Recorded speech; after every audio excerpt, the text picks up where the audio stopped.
Welcome to the Create Today podcast, where this show is all about how to create the life that you want one day at a time. And today, our special guest is Rocky Anderson. He's a lot of things. He's an amazing father, an amazing husband. He's got 2 beautiful kids and 1 on the way.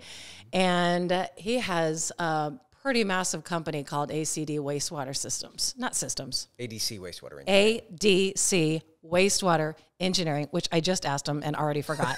Duh. It's not a very catchy name. I know, but ACDC. Why don't you just call it that? He does amazing things. We're going to hear all about that. But I really want to start with your story, how you grew up, because you're also a crazy musician. And usually crazy musicians and engineers don't really go together very well, but you have you've built an incredible company. Yeah. So I want to hear all about that. So where did you grow up? What was it like? What was your childhood like in general? My childhood sucked in general. Oh man, tell us.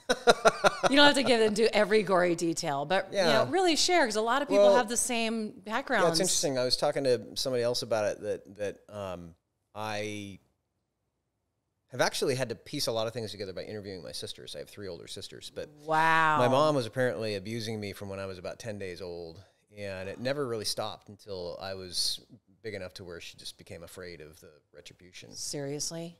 And I never knew when it was coming, and I don't know if that's how it goes with, when you're in when you have an abusive parent, if you just don't know when it's coming. But yeah, it would always be just like, I'd just be, and then just the rage would just explode. So I eventually learned in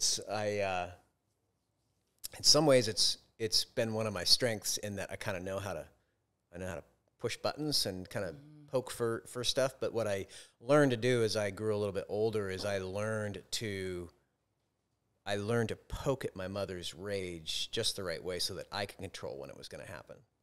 Wow. And so that was kind of a survival technique for me, and I would keep like multiple blankets on my bed, and so I would push, and then as soon as I knew it was coming, then I'd sprint back to my bedroom, and she'd be coming after me with, whatever she could find, belt buckle, ping pong paddle, you name it, and I'd just get under the covers, and she'd start wailing away on me, and I'd start screaming like it hurt, and of course it didn't. Emotionally, it did, but physically it didn't hurt anymore, but it was a story that really kind of sticks out to me when I was probably about 3 or 4 years old. I was just sitting at the kitchen counter eating my corn pops, and my bedroom was down in an unfinished basement right next to the unfinished garage, and then all my sisters and everybody else was upstairs, and I was downstairs. But that day I was up eating breakfast, and she'd been down in my bedroom. I don't know what she found that made her so mad, but she came ripping upstairs and just yanked me from the stool and just started beating me with a ping pong paddle, and that was just kind of my upbringing. And my dad was he's a good man and very talented man. He was actually an engineer. Oh. And he taught me a lot of things as far as like how to work on cars and how to fix things and that sort of thing, but wasn't really much there in the way of actually fathering me, if that makes sense. Like how to be a man, how to treat women, how to treat other people. So I kind of was just sort of on my own. And then my parents got divorced when I was 13, and I thought that was going to be my sister, who's 2 years older than me, was going to go live with my mom, and so I thought it was going to be like this awesome. I get to spend time with Dad, and we get to hang out and get rid of the my mom was, but my dad also was like, he not only didn't teach me how to treat women, he also treated my mother very poorly. So who knows what's going on there in the relationship. She came from a very dysfunctional family. He came from an incredibly dysfunctional and abusive family. So the fact that they could even function as any sort of, non-criminal humans was probably some sort of a miracle. Yeah. But when they got divorced, I remember I was sitting in my bedroom listening to Billy Joel, and my dad came walking in, and he's basically like, you're 13 now. You're a man. You're a young man. You can handle yourself. I'm going to go date, and I'm just gonna do my thing, and that was it. It was like whatever fantasy I had about us hanging out together and being buddies and all that stuff just evaporated. It just went out the window. Wow. Do you remember just being devastated? I was, yeah. I really was. And I was actually I was trouble in the sense that I was super smart and really active, and I got into stuff, but I was a good kid. I got good grades and, got mostly A's and B's without having to do homework and that kind of stuff. And then when that happened, it kind of flipped the switch for me. And then I remember coming home one day, not too long after, sometime in the, few months after that, I come home and my dad and at least two of my sisters, it might have been all three of my sisters, were sitting around the dining table smoking weed. Okay, then. Yeah. And I didn't smoke Family weed. affair. I was a good boy. I didn't smoke weed. What state is this? Washington State. Oh, it is Washington. Okay. Yeah. And I'm like, this is like in my mind, it's just like really uncomfortable walking in on this. And then they're like, oh, sit down. Smoke some with us. I'm like, no, thanks. And they're like, oh, come on. You smoke weed. Come on. And they actually peer pressured me into smoking weed. So then I start smoking weed. Great. And one day my dad comes home and I've got a bag of weed sitting on the table, and suddenly I'm a loser because I'm smoking weed. Yeah. But he's not. If my sisters ever heard this podcast, they'd hate me even more just because they really put him up on a pedestal. But yeah, it was just a very bizarre upbringing. And then I got into music and got into the, the marginal crowd, but started playing rock and roll and was actually pretty good at it. I was a good singer and songwriter and all that. And I love it. I can't wait to listen to your music, which I definitely will. Right on. Soon. And yeah, so we were making lots of headway in music, and we were very, very popular. And I just ended up kind of, I don't know, I got with the wrong woman, and I just stopped doing music. I just fell off. Mostly because I just didn't believe in myself. Got to that point where it got hard, and so I quit because it got hard, and I didn't believe in myself, and so I just sort of like went inward and got small and walked away from it. And it was funny because there were a handful of people in the last 10 years or so. One of them actually passed away recently, but were friends from that era where they were like, dude, we were looking all over for you. We were trying to find you and like pull you back in because like nobody could do what you did, kind of thing. And I just didn't even know. I like thought I was just a big pile of shit, Wow. And how old were you? When I quit music, I was probably 19. Aw. Yeah, I was just a baby. So young and so sad because you loved it. Yeah, obviously. I did love it. Crowd is not ideal, probably, but you just loved it. Yeah. When did you write your first song? And do you remember the inspiration behind it? It's probably 15 when I wrote my first song. I was really big into Judas Priest at the time. That's actually what I started out as a drummer. I was a drummer most of my childhood, and then I heard a friend played for me a couple of tracks off of Judas Priest's Unleashed in the East, and I don't even listen to Judas Priest anymore. But I don't either. But that it's record, so good. That record just blew my mind that a dude could sing like that. It just blew my mind. And so then I just started practicing it and started working on it, and I developed this 4-octave range out of it. And wow. And it just was really inspiring for me. So yeah, a lot of my inspiration back then was like Iron Maiden, Judas Priest, and Ronnie James Dio, and all those guys. And for people that don't know, just in case you're not a musician, you wouldn't necessarily know how many octaves is a lot of octaves. 4 is a lot of octaves. It's a lot of octaves.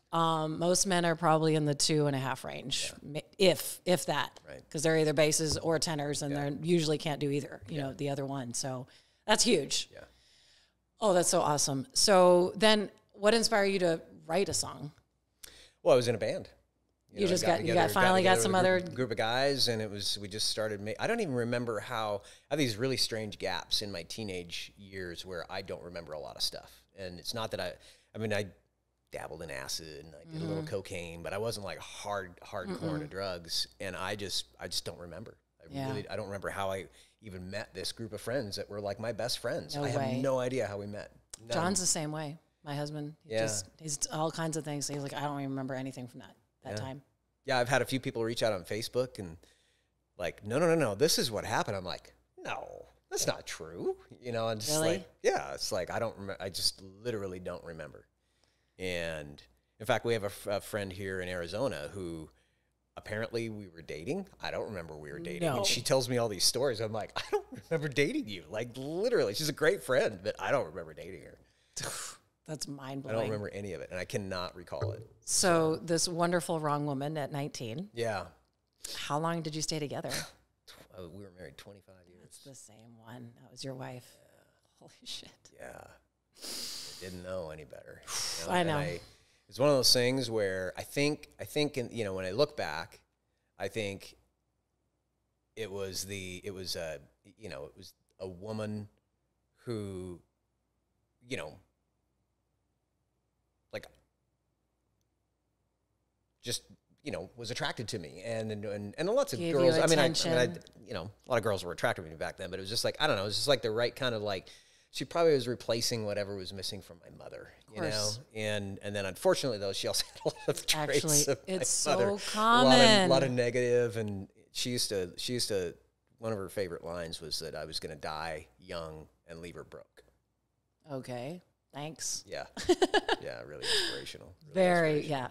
It's so compassionate and yeah, definitely a glass half empty kind of person. Yeah. And not really willing to, everything is always just like, you can't, it's not, I can't, you can't, and I can't, you know, just everything's always negative. And so there's no possibility that lives in any of that. And I never realized how that was holding me back until I just finally pulled the Band-Aid off. We've been separated several times, and we just had this kind of the last fight, you know, in my mind. And, you know, at the time, even I was just like, this is it. I'm not going back. And I'd already built we have a 6,000 square foot loft up in Tacoma that has my recording studio, and now it has my office in there. It has an apartment. It's got everything. It's an amazing. So cool. I want to see that. Yeah, it's got like a 10,000 watt PA system and full light system up in the. Oh, it's awesome. Bring a stage in. It's really badass. We've thrown some really cool shows there, including a COVID show where nobody was allowed to wear a mask. Everything was like supposedly locked down, and people were limited. We had like 150 people there. You did? Yeah. I love it. Throwing a big rock show. I love it. It was awesome. It was right before we came down here. It's right before we moved here. Yeah. And so I had already built that out, and so I just went there to stay, and that was just it. And I just she used to love to do these kind of have these horrible arguments, and then like would just pretend like none of it ever happened, and none of the words were ever said. And so I just Except that they were. and so I was just like, no, we're done. Yeah. And I could tell I could tell that she was willing to basically live any sort of compromise relationship. I could go out and mess around. I could do whatever as long as I kept the money coming in, and as long as the security was there. And that was fine. And it's like, okay, I don't even think I like this person anymore. And so why would I stay in a relationship like that? And I didn't know anything different, like, right? I mean, we got together when I was, I think I was 17 when we met. Wow. So, and then, so it was actually like a 28-year span or whatever. I think I was 45 or 46 when I finally pulled the plug on that. So I just pushed all of the assets to her, and I stopped taking any personal income out of our, you know, even though I was running the business and everything, I stopped taking any personal income, and I just kept pushing it all into our personal accounts for her to take so that I could just get it done. Because everybody who I thought were my friends turned out not to be my friends. Like, everybody left me. Even my staff left me. I literally went from Did they know her? Was it because of the divorce? Yeah. What? Yeah, it was very strange. And people were telling her to get an attorney and all this stuff, and I was just like, no, I'm just gonna do this. And we didn't have a ton of assets at the time because we were still recovering from the 2009 crash, right?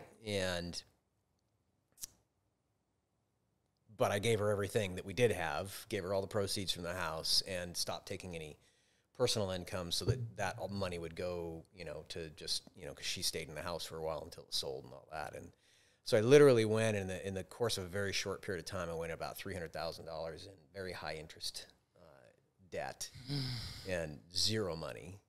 And then I lived for a couple of years just flat broke. Wow. When you look back, what would you have done differently?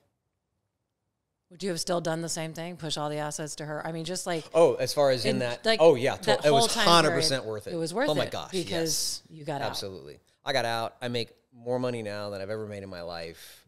I never could have like done that being, you know, a lot of that is because of my current wife, the woman that I ended up meeting and falling in love with. And Sierra. So beautiful. She is very beautiful. So sweet. And she's having a baby soon. She's awesome. She's a rock star. Yeah. And that's just really it's just opened things up for me. And it's like, I like to tell people, like with her, it's like she goes into the forest and makes these clearings, and then I'm just kind of like, and I see this clearing and I step into it, you know, and you know what I mean? Does that make any sense? And then I grow, and then because I grow, then she grows, and then we do it, you know, and we've just developed this relationship of where each of us grows, and then that helps the other person grow, which then helps the other person grow. And none of it's out of judgment. None of it's out of expectation. It's just because we're on a parallel path of expanding ourselves as far as we can, you know. It's really cool. That gives me the goosebumps. John and I just talked about that. Yeah. Being on parallel paths and how important that is and how much we've grown because of that one thing. Mm-hmm. And how if you have a partner that's taking you down and they have no interest in that path, you just can only go so far. You can only do so much, right? Did you ever think about, like, internally, did you ever realize that while you were still with her? Like, I personally am not my you know, like, becoming my true potential, or I'm not probably going to be able to. Did you think of it in those terms at that time, or are you just so sick of her shit? I didn't. I didn't think of it that way. I don't even think I realized it. I think I was sleepwalking until my mid-40s, you know? Man. And it just, yeah. I mean, I remember when I, you know, made the commitment that I was going to divorce her, like, I remember lying face down on the floor of my studio crying because I didn't know if I was making the worst decision of my life or not. I did too. I honestly didn't know.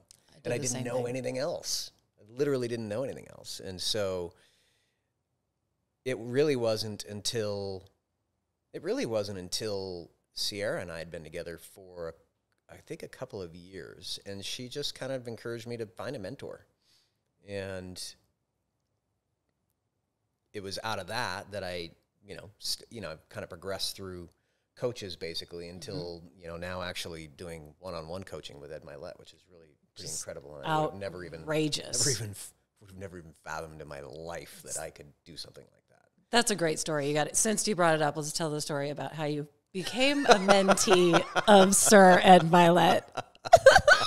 Sierra's here in the audience, so that's why we keep looking over there. I love the story. Well, she had been big into politics since we moved down here because that was one of her commitments, and so she was really helping, you know, campaign for Carrie Lake and doing door knocking and fundraising and all that stuff. And of course, I've been in Arte for a little over 2 years, and Ed was doing his promotions around the Power of One More, and he had the event in the desert where, you know, if you bought however many books it was, I can't remember, 3,000 books. I don't even remember. You're like, whatever it is. Yeah, it was like $6,000, and then you get to go to his house and have dinner. And where are all those books, by the way? I know, we never got them. You didn't ever get them? No, I got. You're just like, please don't ship 1,000 books to my house. Just keep them. Yeah. I just want to meet you. Yeah, but we would give that book to a lot of people, though. You would. Maybe they're still on their way. We would. Yeah, we should probably check on that. But so I signed her up for the book thing because I was like, look, you just should go be around these people. Be around the people that want to be around Ed Milet. Yes. And experience the energy that I experience when I go to a summit and that kind of stuff. And just, you know, just check it out. And so we swapped, and I went to a private Carrie Lake event, and she went and did the book event, and plus it was nice for her to get away from the kids for a couple of days. Like, mamas, man. I think it was like that was her first trip away from the kids. Oh my gosh. Ever? Since Nevada was born. Oh. Yeah. She needed it. She did need it. Good. She did need it. And so she comes home, and we met for lunch on her way home. We just met up at a restaurant near our house for lunch, and we're talking, and she pulls out this flyer, and she's like, oh, hey, she's kind of being sheepish. She's like, I signed you up for this. I'm looking at it. It's like, and it's like, 6 months of coaching with Ed Milet, and then da-da-da-da-da-da. What? And the price tag was insane. And I'm like, you got to be fucking kidding me. You did what? And she's like, don't worry about it. You probably won't get it anyway. A bunch of people were signing up, and they're only taking 10. And you know, don't all worry I did about was it. Apply. Don't worry about it. Yeah. So the whole lunch, I'm like my, I got butterflies in my chest, and I'm just like, what am I going to do with this? And she's got me convinced at that point that I'm not getting it anyway. And it was just kind of an exercise in her belief in me. And we get home, and I walked out to get the garbage can. And as I'm walking out to get the garbage can and bring it in, I get a text, and it's like, hey, Rocky, it's Erica, Ed Milet's sister. Secretary. Yes, his assistant. She's like his sister. Business manager, basically, right? Yeah, she is. And she's like, congratulations, you got in. And I'm like, what? I got in, really? She was like, well, you could tell her no. And Ed said the same thing. He's like, well, you could have said no. And I'm like, how the hell do I say no to like the opportunity to A, be coached by Ed Milet, and B, the fact that my wife would believe in me that much to commit that kind of, seriously, to be okay committing those kind of finances to that level of coaching. So I went for it. So phenomenal. Yeah. It's huge. If you don't know who Ed Milet is, definitely look him up and definitely get his book, Power of One More. It's phenomenal. He's a mentor, kind of third-party mentor to all of us since we joined Arete, which is an entrepreneur, group. It's helped us so much. It was started by Ed Milet and Andy Frisella. So I'm sure anybody listening, if you don't know who Ed Milet is, that's like getting coached by Tony Robbins personally, basically. Except better. Except for he's incredible, and we love him, and we learned so much. I can't even imagine, working one-on-one with him. Yeah. That's so cool. Yeah, it's pretty powerful. So basically, it's the only reason why we're friends, so you can tell me everything Ed says. So I can do it. Just being full transparency here. That's the only reason why you're here. So spill it. No, I'm just kidding.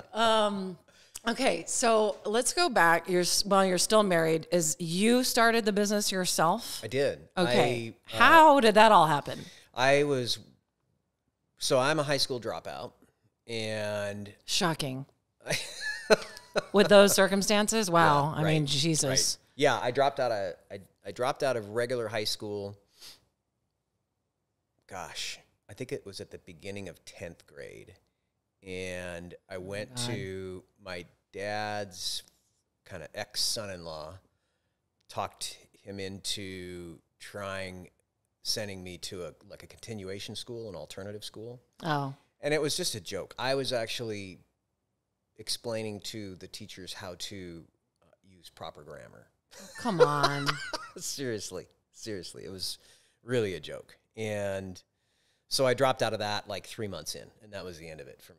And I did eventually go back to a community college when I think I was probably 19 or 20.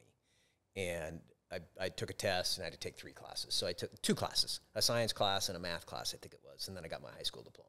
Oh, all right. So I got to skip 2.5 years of high school. Nice. But nice I wanted the diploma because I thought I wanted to go work for somebody else. And so my first job was a new and used restaurant equipment company where they would take, a lot of what they would do is buy equipment at auction, and then I would clean it all up and rewire the the cases and get it working right and all that. And I found that job because I was still a rock and roller, and I refused to cut my hair. I had really long hair. And so I literally scoured there's a valley between Kent, this town's called Kent and Auburn, where it's just all industrial kind of stuff. Mm-hmm.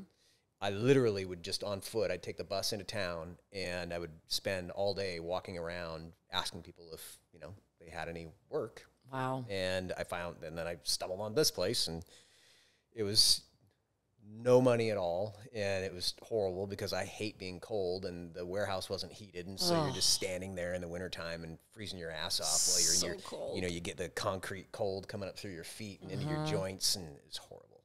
But that boss, Hank Vanderbeck, he'd survived the Depression and was he would dry his hands with a paper towel, and he'd fold up the paper towel and put it back in his desk drawer. Wow. So it would dry, and then he could use it again later. And wow. had very particular ways about coiling up vacuum cords so they wouldn't get too tight and get too strained and wear out too soon, which I still do. Really? I still do it. He taught me a lot wow. around work ethics and just being meticulous and telling the truth and doing what you say you're going to do. It was really actually a great mentorship, even though I didn't really enjoy the work. Mm-hmm. And then I went to work for a steel company, and worked there for about 8 years and became their production manager and everything. But I just didn't like working there. They were super nice people, but I just didn't like it. I just didn't agree with a lot of the way things were being done. And it wasn't because they were doing them wrong. It's just because I'm an asshole and I have ways I want to do things and I don't want to be told what to do, you know? And so I started interviewing at other companies and just started realizing that it was just going to be more of the same, that I wasn't going to be happy. So my dad was a professional engineer, and he also happened to do septic designs kind of here and there. And so I'd been around it since I was a little kid. I remember digging perk holes for him. Oh, post wow. hole digger. I was digging post holes when I was 6 years old. Whoa. And so I was like, well, I could become a septic system designer and maybe I could start my own business and maybe I could make enough to where I could just do that instead. So I studied and passed the tests and became licensed, and then I bought a brick phone.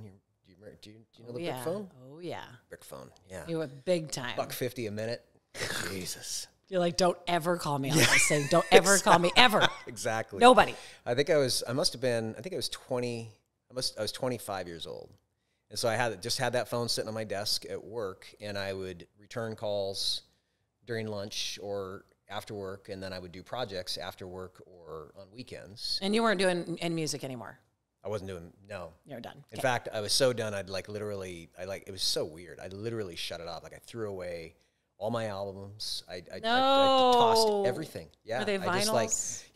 I just shunned music. Why did we do that? Yeah. I wish I had everything. Yeah, like I know. even the stupid cassette tapes. I Right, didn't have right. vinyls. I only had a couple of vinyls, but we had a DJ business. And so I didn't personally, but my family business for a couple of years, I have thousands and thousands and thousands of records. I'm like, I don't even know what happened to them. I think they just went with the sale.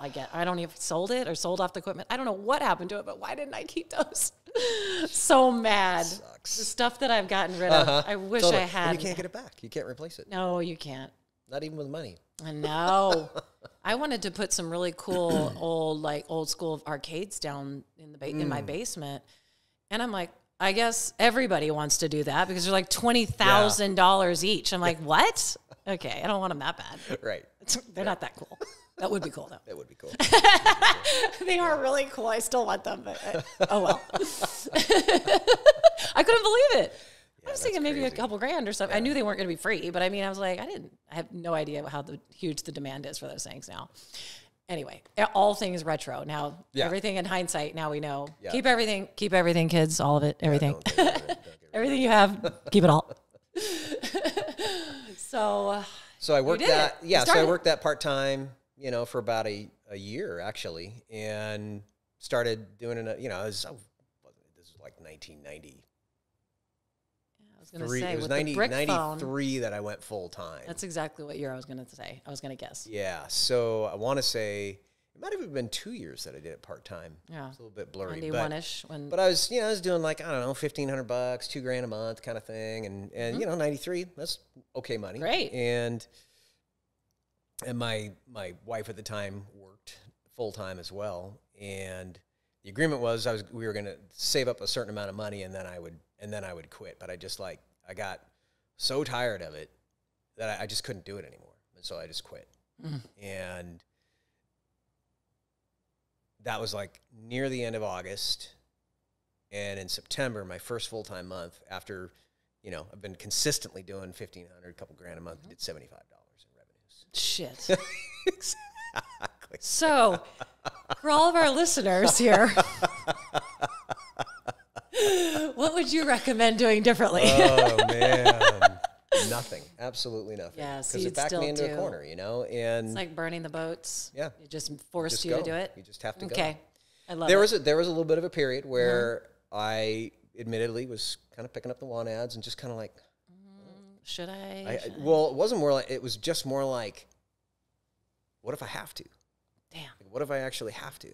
Because at the time, my ex was super bitter about the fact that not only I left soon, but then also wasn't making any money. So suddenly I was a loser again. Piece of shit. Awesome. Piece of shit. She's mad. Well, within 12 months, she was able to quit her job and go to school full time. Wow, 12 months. Yeah. That's incredible. Yeah. So then your second month, how much did you make? Do you remember? You don't. You just only remember the first one that was $75. Was so bad, and then it like just kind of wallowed for about 3-4 months, and then it just kind of just started to take off. But that's very it's not normal. That's not. I was going to say it's atypical usually for businesses, because I always thought that you only hear the rags to riches, the overnight success. Like we're kind of like programmed almost to think, oh my gosh, he made $1 million in 6 months. Yeah.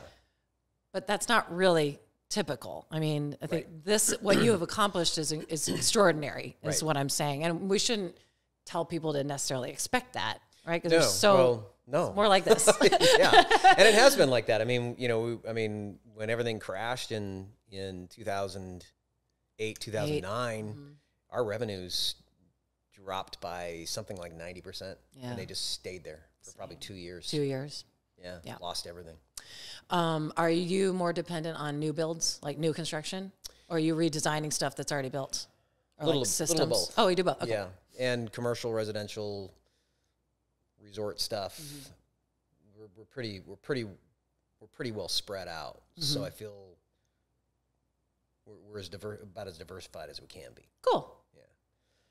So I mean, people still need at least some what is it called? Not construction, but things that go wrong. And do you come in and like redo the system or upgrade their system? I can't think of the right word, but what I mean. Well, part of the thing is, so back in 2008-9 when everything crashed, even though by then we were an engineering firm, because I just started working on, over time I was working on more complex projects, and they required an engineer stamp, which I didn't have. Right. So I ended up having to hire engineers, and I just became an engineering firm. But you have to have engineers on staff in order to be a licensed engineering firm. So I would think. Yeah. So it was kind of funny though to be teaching them how to do this stuff. That's so funny. Even though they were the engineer. They're the one that has the degree that they don't even know how to do what you're doing. That's hilarious. So then we started becoming, one of the lessons out of the 8-9 crash was I really hated what I did. I absolutely hated what I did. So I particularly over the last 10 years or so, I've really had a couple of really powerful but it's been going on for like the last 15 years where I've had some iterations where I'm like, okay, I literally wouldn't care if I just walked away from this thing right now.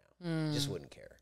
So then I would have the conversation with myself of, okay, if I'm really willing to just walk away from this thing, well, then what would it need to look like for me to not walk away? And then I would make those tweaks, and then that would go on for a while. And now I've gotten to the point where it's like, okay, this is just what we do. We start shaving off the bottom stuff, and we start going for the stuff we don't have yet. And this is just how I like to do it, because I get bored and I want to be challenged and all that kind of stuff. And same. What's really interesting is, every time I've done that, we've just made exponentially more money because we have fewer and fewer clients with significantly higher dollar values on the projects. Wow. And so it just is. we run basically 50% net profit margins, which is unheard of for an engineer. Unheard of. We get a lot done in every business, in any business. Really. Yeah. That's incredible. That's so neat. I love what you said. If I'm willing to walk away from this, what would I need to change in order to stay? Like, even as entrepreneurs, even as the founder and owner of the business, we can run ourselves ragged. We get sick of it too. We have really bad days, all the time. But that's such a wise way to look at it. Or you just realize you're climbing the wrong fucking mountain. Yeah. Get on a different one. You still want to climb a mountain, but you were on the wrong one. Yeah. So you got to unwind it a little bit. Yeah. And change direction. So that's how you would categorize it more? You just kind of shifted the clients, the projects themselves, or you were choosing differently? Yeah. A lot of it was, okay, these projects over here are what are making me absolutely hate what I do. Got it. I'm not taking them anymore. Okay. I'm not doing it anymore, and I'm just going to trust that. I'm going to trust in God and the universe that it's going to get replaced with something better. And I'm going to start visualizing kind of projects that I want to be working on. And so I would take another cliff dive and just start saying no to all those projects. Of course, I could go back and start saying yes, truly, but I wouldn't have done it. Good. Because I would have walked away. Yeah, I would have gone you know what I mean? crazy. If I couldn't make it work, I would have just walked away. Everybody would have lost their jobs. Yeah. So, but I don't feel that way anymore. Now I'm just super excited about the path that we're on. And I know that we make a massive, a massive difference with our clients and with the way we do things. So now my whole goal is just reinventing the way engineering is done and the way a lot of the stuff that we do is done. So. Oh, wow. That's incredible. It's really inspiring to me because I feel like a lot of people feel like they're just stuck in something. They have either it's a job or even a career, like the whole career path. They don't even really like it, but they feel like they have to stay there. They're obligated to. They have 401ks or benefits. There's so many things that you could do. I mean, you really can reinvent yourself. You really can go up a different mountain. You really can hire an engineer when you aren't an engineer and you need to be. I know, right? It's like you can do these impossible things. It's like, well, I can't become an engineering firm. not? I'm a high school dropout. I was like, well, sure, I can become an engineering firm. I just have to hire one. people. Yeah. I mean, that's genius. I mean, just so if you like continually, what advice would you give, or what do you think gives you that? I feel like it's an imagination. You are always, creating. You are creating ways, solving problems. And what would you give if you had to say the advice, or how do I get that? How do I get more ideas or get brave enough to make big changes in my life or in my business or in my family and my career or whatever? What would you say to that?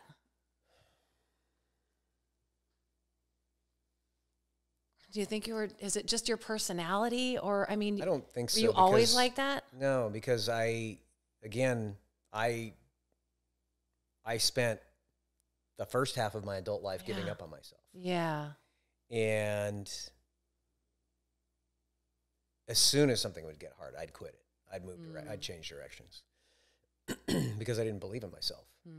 And what I will say is that being several $100,000 in debt and literally not know it. So there would be weeks where I knew the following week I'd need 12, 15 grand, whatever.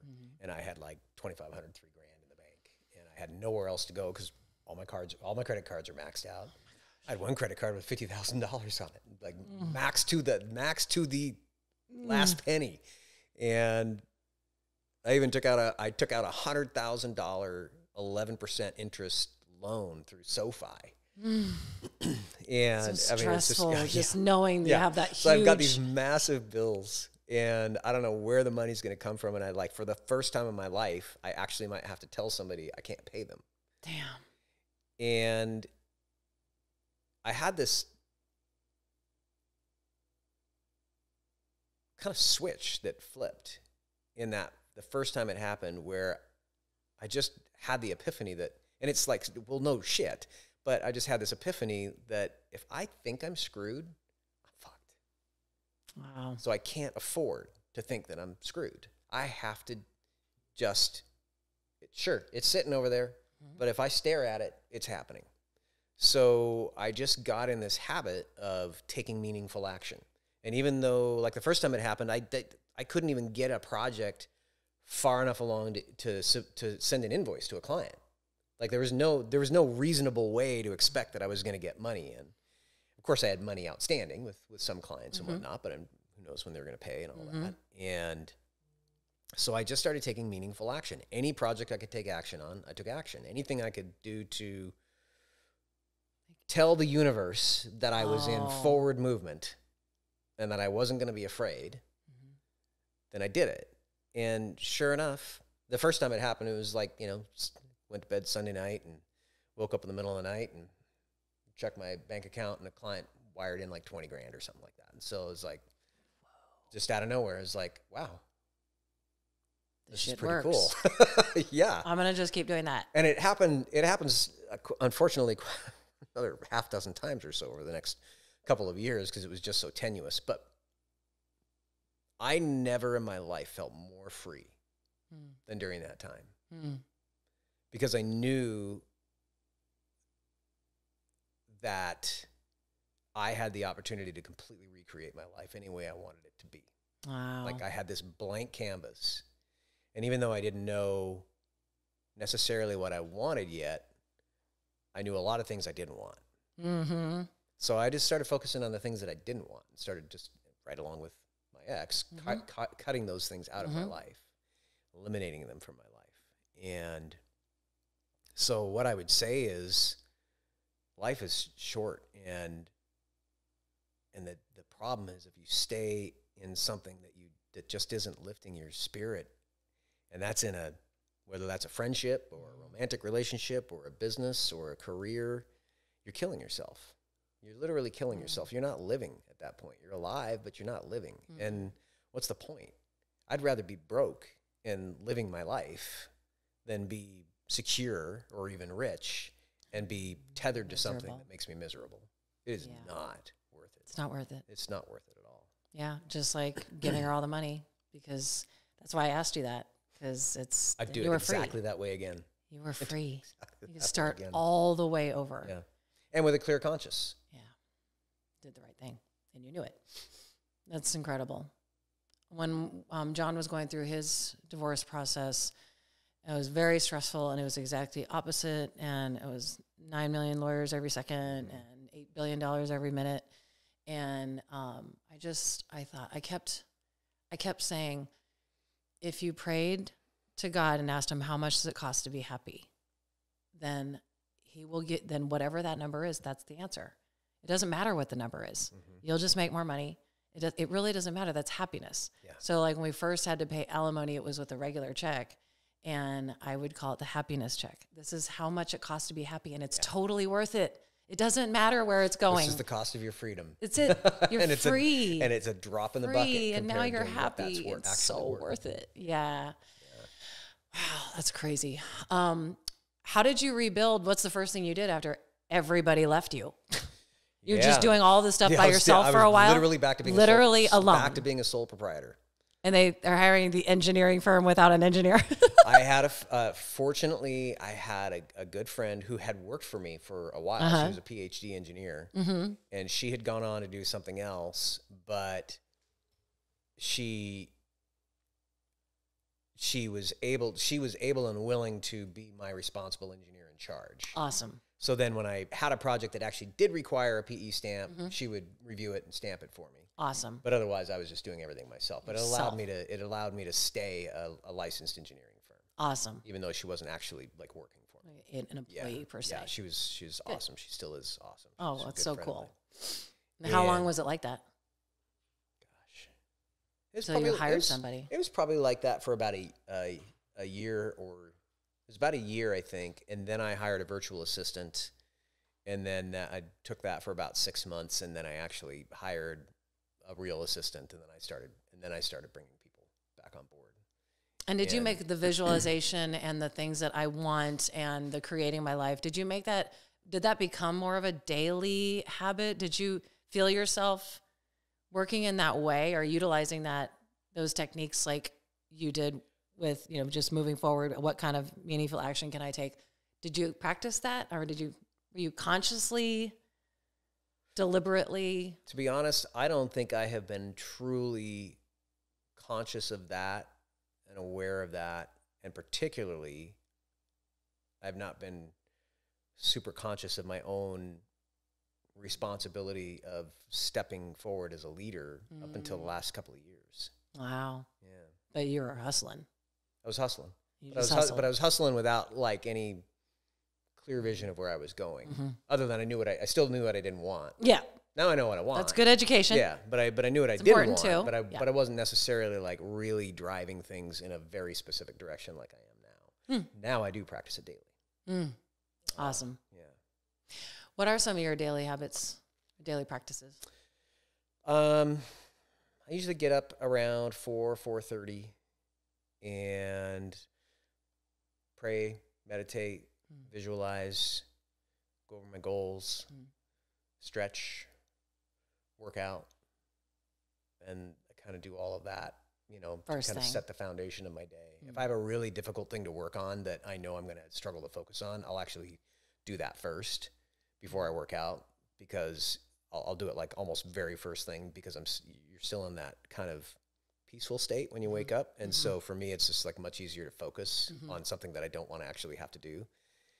And And probably ruin your workout even if you did go work out first because you're just worried about that thing you have to do. Yeah, and then it just feels good to go work out afterward and just kind of you got it done. Yeah. But generally speaking, that's the order of how I do things. And then I try to be, working by 7 o'clock or so in the morning, and then I typically have a pretty hard cutoff of 5 o'clock so that I can come spend time with my family, help cook dinner, and adorable kids. Just hang out with them.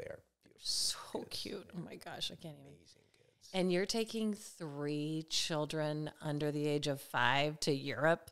Well, Nevada will be just turned 6. And you're going to be gone how long? A month. A month in Europe. Oh my gosh, you guys are crazy. But awesome. But we're taking our nanny. Yeah. So, I literally woke up in the middle of the night one night when I was still like struggling with the idea of the fact that we actually are having a 3rd child. And I'm like, it's what happening. The fuck? Sorry. We can't rent a fucking car. I'm like, because I'm running through all of this. Yeah, we'll get a car. We can't fucking rent a car with 6 of us running around. And then you can't get anywhere in Italy in a car that big, So they don't even have cars that big in Italy, do they? We had to change the complete thought process around how we're going to do this, but it's going to be a blast. It's going to be a blast. We're flying into Milan, and I got us a beautiful top floor place right on the south tip of Lake Como in the town of Como. Oh my! And we'll be able to plane or ferry or do whatever right from there and explore the whole lake. And we're just going to spend a week there to start the trip, and then we'll go from there. We might, I looked up. We want to visit Venice finally. We haven't stayed in Venice, and I found a couple of helicopter charter companies because we were like, well, we should go to Croatia, but it's like a 4-hour ferry ride, and which is kind of a unglorified. It's actually kind of fun. Yeah, it's kind of a ship. Ferries are fun. Yeah, it's more of a ship than it is a ferry, but still. But I can charter a helicopter. We can get there in an hour. The other thing I forgot to tell you is Rocky's a pilot too. He does everything. Well, I'm not going to fly the helicopter. I know, but you could. I could. Yeah. That's awesome. It's epic. I'm just going to say, like, your baby that's about to be born, she's going to be pissed when she gets older because she won't remember any of it. Well, so you're going to have to do a lot of trips to Europe. We took Nevada when she was 8 months old and went for a month, and now she's going back. And she doesn't remember that trip. Nothing. But she gets to see pictures of it. That's awesome. Which is really cool. She gets to see pictures of herself in France and Italy. It's not that cool. I have pictures of me when I'm 2 in Germany and all the castles in the Loire Valley, and I'm like, fuck you guys. I don't remember any of it. I was so young. You guys are all like, 6, 8, 10, 12, 14, having the time of your life. My brothers, older brothers and sisters. But no, I just yeah, she'll actually remember this trip. But then Maverick's still only going to be 2, and then of course the newborn will be like maybe 2 months old. Yeah. So, oh well, they'll be fine. Yeah, you're gonna have a blast. You guys are gonna have a blast. Yeah. And then you can go off on your own too. Yeah. Well, since we have our nanny there, old stuff. Yay. Yeah. So cool. When did you become a pilot? When did that start? I forgot all about that. That was the other thing I gave up on. I wanted to become a commercial pilot, and either a corporate pilot or an airline pilot. And I did everything in the minimum hours and became a commercial instrument. I got my commercial instrument rating, and again, it got hard, and it was going to be that long road ahead of me. Because it's a brutal road to become a pilot too.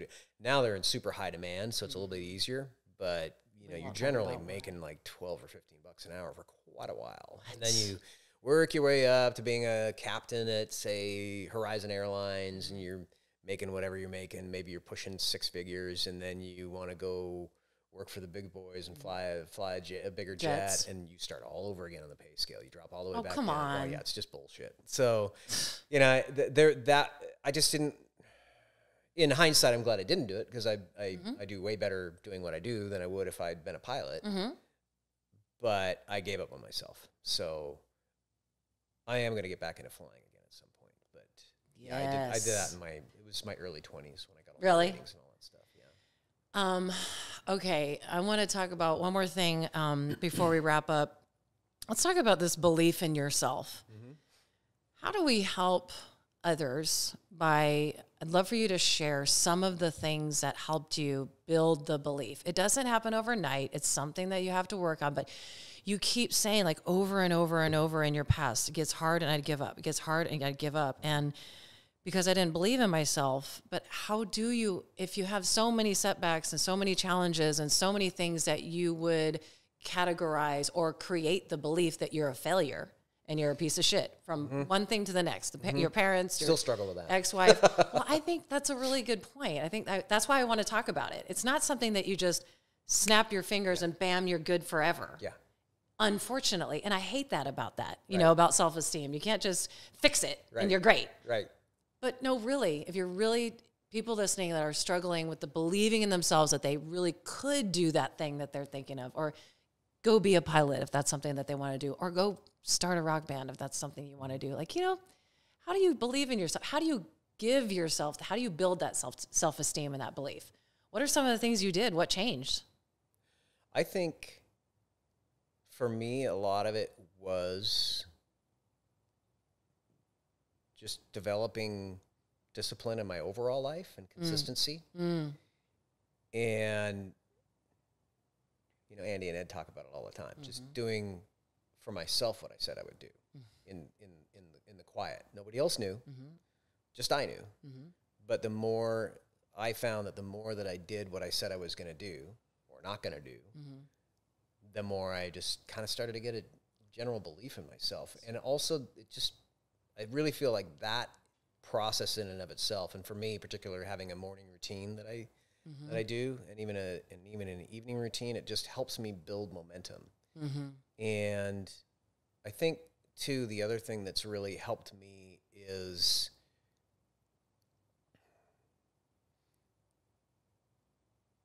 you know, you have to really understand that you cannot get, again, it's kind of like, well, no duh, but at the same time, it's an easy thing. It's a simple thing, but it's not an easy thing. You can't get where you want to be being who you are today. You have to be a different person. Yeah. And I think it's really easy to fall in the trap of trying to not do, to focus on not doing what you used to do or not doing what you don't want to be doing. Instead of just, who is this person? Who's this person that accomplished this? And what is that person doing? And start to actually feel it. Excuse me. And to what I've found is that by looking forward, it keeps, if I look at it backwards, like, I don't want to do that anymore. I don't want to do it that way anymore. That kind of thing. It keeps me with one foot in the past. If I focus on who I need to be and just only that, none of the stuff that's distracting me, just only on who I need to be, it keeps me present in possibility. And it just makes everything easier. And I've just found the more that I can do that, the more consistency I can practice around just taking care of myself, health-wise, everything, and then also looking forward, the more momentum I gain. You know, even like, you know, I had the epiphany a couple weeks ago that because we're growing and I'm trying to find other engineers and all this stuff, and I'm like, fuck that shit, I'm going to go buy another fucking engineering firm. I'm just going to absorb them, and that's how we're going to do this next growth thing. It's a lot of ways to grow. It's not how we're going to grow every step of the way, but for this step, it makes complete sense. But like to just say, yeah, fuck it, I'm going to go buy an engineering firm. I would have never said that 2 years ago. Awesome. You know? Yeah. And now it's just kind of like, I wouldn't have thought of that either. Of course. Yeah. That's awesome. So keeping your eye on the person you need to be to create the things that you want in the future. Yeah, because you literally do. I mean, I don't recognize myself from 2 years ago, and you have to be your future self. If you aspire to something, you have to be that future self that got yourself there. Who you are today, where you're at right now, even if it's super successful, isn't going to get you there, because that's. You have to expand yourself one more time. And so you have to or 10 more times or 100 more times. And again, a lot of this is repeat from what Ed and Andy talk about, but just, you know, it's a feeling. Like it's not having 3 Ferraris in the garage. It's the feeling of who you are that got you there, you know, or whatever it is you aspire for. It might not be money. It might be something else, but you just, yeah. That's how Sierra hooked me on our first date. She's like, well, everybody needs love. Oh, shit. I know. It was like this hook that went in and just like pulled on my heartstrings. And thank God she did. Best thing that ever happened to you, and you know it. It really was. So let's hear that story, and then we'll close up. Yeah, we met online. And it was like super random. And it's like eHarmony or something. Yeah, or what was it? Did they even have eHarmony anymore? I don't even know. We were like messaging back and forth, and like out of nowhere, she fucking calls me. What? Like, wow, okay. Sierra. Because it was just kind of like, okay, enough of this messaging What? stuff. So, and then I actually asked her if she wanted to go out to dinner that night. It was a Sunday night. Oh my gosh. And she wasn't able to go out that night, but we went out the next night. Awesome. And that was just kind of the beginning of everything.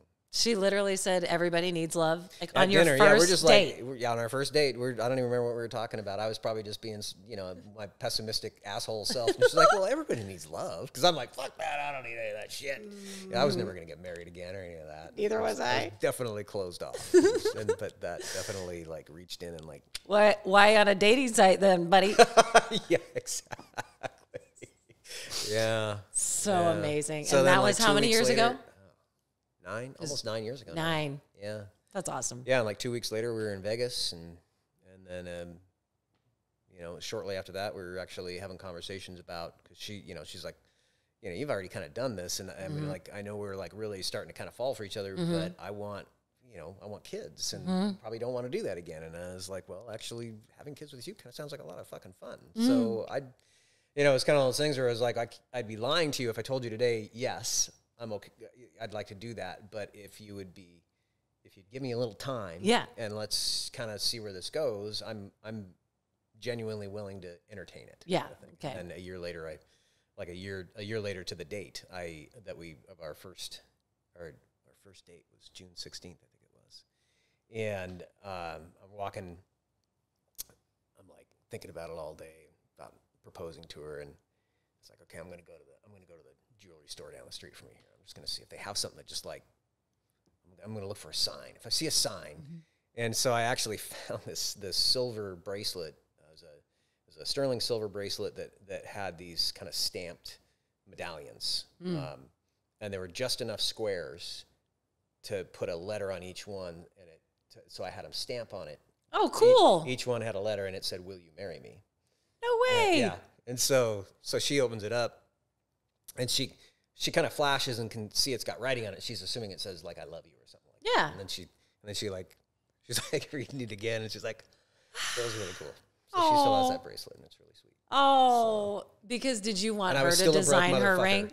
Or you wanted her to pick out a ring? Or yeah. I didn't know what the fuck I was doing. Like, that was part of it. Is I didn't. Well, yeah, and I kind of tend to like not like to do things. I like to not do what everybody else does. No, I get it. So we just went right to the the wedding ring basically, and kind of did it that way. And it was funny because when we were first dating, when it started to get when we started really liking each other, because I had the loft. It's a beautiful, beautiful loft, and I was still driving a Range Rover even though I was flat fucking broke. And you had a lease, probably. You couldn't get out of it. Yeah, exactly. And you had to make that payment. I was trapped in it. Yep. But I still would have gotten rid of it anyway. I love that car. I know. But I love my car too. I was kind of like, I don't want to sound like an asshole, but because she's 18 years younger than me, right? And I'm like, I know I've got the Range Rover and this amazing place, but like I am so fucking broke, it's painful. Oh, and is that how you said it? Yeah. You gotta tell her, yeah. And she just kind of looks at me for a minute. She's like, "Really? I have my own bank account. I don't need Joe. Yeah." So I was like, I don't need a sugar daddy. Cool. All right, let's keep going then. Oh, I love that. Yeah. So it was really cool. So then it was almost a year later, getting married in Italy, and I was still broke. And I don't think bottom for me financially was. I was thinking about it. I think I finally got everything zeroed out